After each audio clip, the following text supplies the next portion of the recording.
Hello সবাইকে, চলে এসেছি একটা নতুন ব্লগ নিয়ে আজকে আমাদের চ্যানেলে। দিনটা হচ্ছে রবিবার 22 তারিখ। আমাদের বাড়ির লক্ষ্মী ঠাকুরটা বিসর্জন করতে গিয়েছিলাম। আমাদের বাড়ি একটা বড় লক্ষ্মী ঠাকুর আছে, যেটি আমার মা প্রতি বছরই পুজো করে। দুর্গাপুজোর পরেই যে লক্ষ্মী পুজোটা হয় সেই সময়তেই চেঞ্জ করা হয় ঠাকুরটা, তাই পুজোও তো আর কিছুদিন বাকি, তাই ঠাকুরটা আমরাও বিসর্জন করতে চলে গিয়েছিলাম।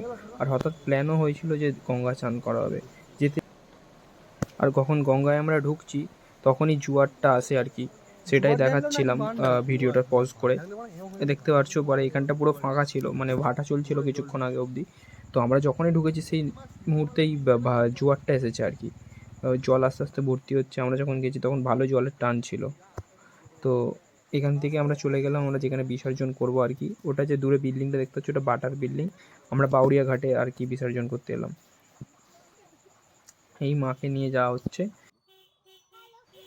যখন মাকে নিয়ে নদীর দিকে নামতে শুরু করলাম, সঙ্গে পা পিছলে পড়েও যাচ্ছিলাম, দেখতেই পাবে ভিডিওতে। পাটা হঠাৎ করে পিছলে যাবে, তখন পেছন দিক থেকে ওরা সব চেল্লে উঠবে। তারপরে ঘাটে প্রচুর কাদা ছিল আর কি। কিছুক্ষণ আগে মানে ভাটার আগে হয়তো যখন জোয়ার ছিল তখন কাদা ফাদা এসেছিলো। আস্তে আস্তে আমরা নেমে নদীর দিকে যাচ্ছি মাকে ওখানে বিসর্জন করবো বলে আর কি। আমার সঙ্গে গিয়েছিল জয়, ও ঠাকুর ফেলার আগে নিজেই জামা ফাঁকা খুলে ফেলেছিল, কারণ এক্সাইটেড ছিল যে চান করবে বলে আর কি।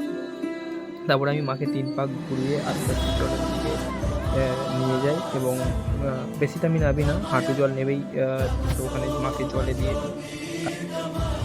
মাকে জলে ভাসিয়ে দেওয়ার পর সঙ্গে টনিক শান্তি জল সবার মাথায় ছিটিয়ে দিলাম। দিয়ে তারপরে আমরা আমাদের কাজে ব্যস্ত হয়ে গেলাম আর কি, আমাদের চান করা নিয়ে। ওখানে যেটা বসে আছি ওটা আমি, সঙ্গে জয়, সঞ্জু, আর এদিকে যে বসে আছে ওটা আশিস। স্নান শেষে সবাই রেডি হচ্ছিলাম আর কি, সঞ্জু মাথা যাচ্ছে।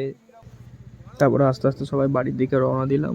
আমার পিছনে সঞ্জু ছিল, আর একটা বাইকে ছিল বাকি 3 জন, ওর বাইকটা নতুন। তো আজকের মিনি ব্লগটা এখানেই শেষ করা হলো।